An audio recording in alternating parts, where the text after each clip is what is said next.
Hello and welcome to Clang Reviews, a show where I look at video games that are about music and about musicians. Now, Britney Spears is a really polarizing figure. Some people love her music, some people hate her music. Personally, I think that she exists as a cautionary tale that says that if you give someone who's fragile enough fame and enough attention and enough scrutiny, and then pressure them to continue that fame and continue that attention at any cost, they end up losing their personality and eventually their sanity, and their life will just kind of spiral around the drain for a while before they have to be entirely reined in as a shadow of their former selves. But also, the music is really catchy, so I can dig it.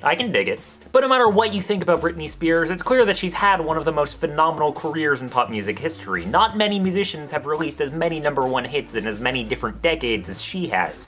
And because of that incredible fame, it's only natural that she get a video game about her career. And so a video game she got. Britney's Dance Beat came out in 2002 on the PS2, PC, and Game Boy Advance, although I'm going to be covering the GBA version because the other two versions have a liberal use of studio recordings of her songs, which means if I played them, the gameplay footage would have to look like this.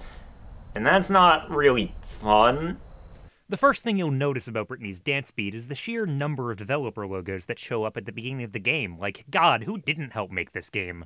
Although I suppose you do need as much help as you can get when you're trying to make the most polished product possible, and I suppose that the more cooks you have, the better the soup is, right?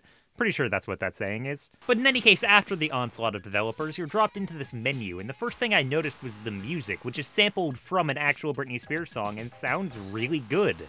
As a matter of fact, all of the music in this game sounds good. It's like the awesome Sega Genesis Britney Spears remix album that you didn't know that you wanted, and it uses a few actual samples of Britney's music in order to spice things up a little bit.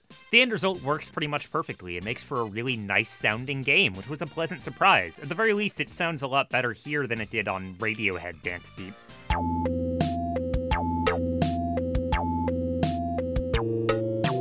Of course, music is only half of the game's presentation, and graphics are also really important, and the graphics here are actually pretty decent too.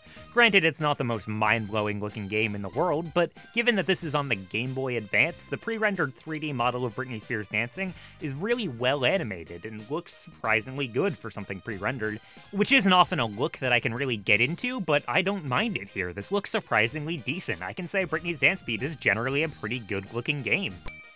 Graphics and music alone would make this game great if it was a watch Britney Spears dance to her own song simulator, but unfortunately it isn't. It's a rhythm game, so how does it play?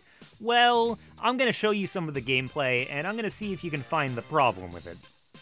One button. Just one button. For the entirety of the game's first song, you just hit A, in the same patterns, at the same times, with no variation. Just A. But they're just trying to ease us into the game, right? Certainly the second song in the game is going to have a lot more variety in the buttons that you can press, right? Right? Nope. The game's second song is the same exact thing, having you hit the same exact button in the same exact patterns at the same exact times. And it's the most monotonous and boring thing I've ever played. It's like if you were playing a DDR song that had you just hit left the entire time. Like, no. As the third song starts, it seems like it's going to be the same thing, only using one button, but then, is that what I think it is? Oh my god. Dear God. It's so beautiful. Admittedly, the B button does add quite a bit of variation to the gameplay until you realize that you're still playing the same button combinations. I hope you really like ABA and BAB and the very rare BBB. Oh, look at all of the variation. Yeah, it's still really boring. But if you play for long enough, you can unlock puzzle mode, which is a slide puzzle. Yay!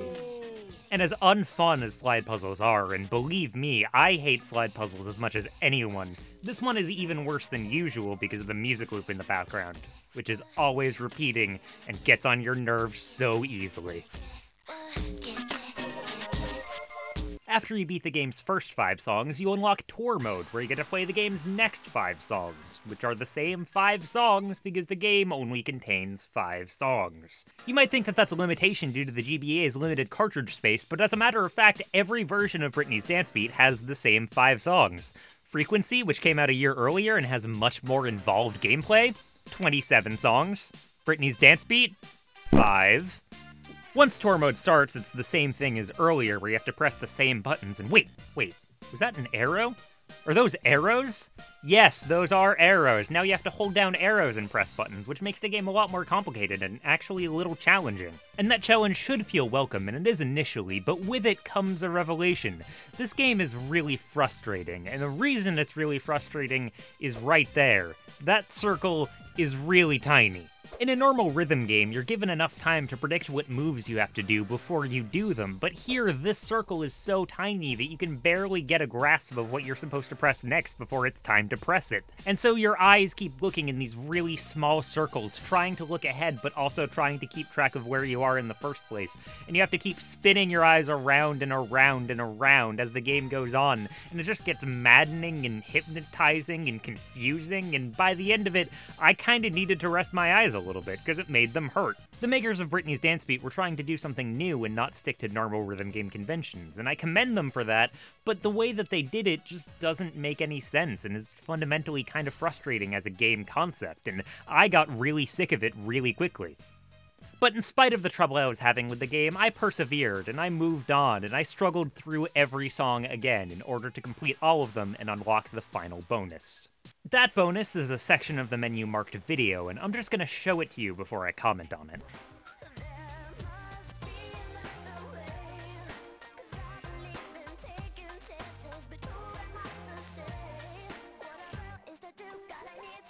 The makers of this game were able to fit full motion video, pretty good quality full motion video at that, with pretty good quality sound, on a Game Boy Advance cartridge, a system that couldn't handle Sonic the Hedgehog 1. It's the most amazing technical achievement that I've ever seen, and it really redefines everything I think about this game and just leaves me with one question. Why? Why was the development time on this game spent trying to fit full motion video onto a Game Boy Advance cartridge instead of trying to make a good game? Why did they spend so much time working on the end prize of the game that they didn't have enough time left to make the game actually decent or playable? I understand the Game Boy Advance cartridge doesn't have that much space on it, and they had to spend 1% of that space on developer logos, 1% of it on music, 1% of it on a GIF of Britney Spears dancing, and then 97% of it on this one video that's clearly lip-synced, by the way, but they couldn't spare a single percent for gameplay? I guess not. I guess that video was more important because we needed to see this. As a game, Britney's Dance Beat is pretty awful. The core gameplay is shallow at best and maddening at worst, and there really isn't enough variety in gameplay and difficulty settings to really justify spending full GBA price for a rhythm game that only has 5 songs and doesn't work particularly well. But I still can't really yell at this game that often because the presentation is so great. And it's very clear that a lot of time and effort was put into making this game the best looking and sounding product that they possibly could. Does that salvage the gameplay at all? No, it does not. No amount of fancy music or video is going to make your fundamentally broken game any better. But it does make it so that if you are a die-hard Britney Spears fan and want some more of her merchandise, this might not actually be that terrible of a purchase for you. Sure, the game is terribly short, and sure, the gameplay gave me a massive headache, and sure, there are only 5 songs available that you have to play twice in order to do everything, but the fact of the matter is, this game sounds and looks nice enough that for massive Britney fans who just want more Britney memorabilia, this might not actually be a terrible purchase if you can get it for cheap enough. It's a real shame that this game had to be so bad, because as a licensed product, it's clear that there was a lot of effort and time put into making this thing authentic, and if they had only put a little bit more time in gameplay and less time into making everything look fancy, it might have been an actual game worth recommending. But as it is, if you have Britney Spears posters all over your wall, and for some reason you're watching video game videos on the internet, you should maybe pick up Britney's Dance Beat. Again, you can get it for really cheap. Wait a second. Did I just in any way recommend Britney's Dance Beat for GBA? No! My credibility!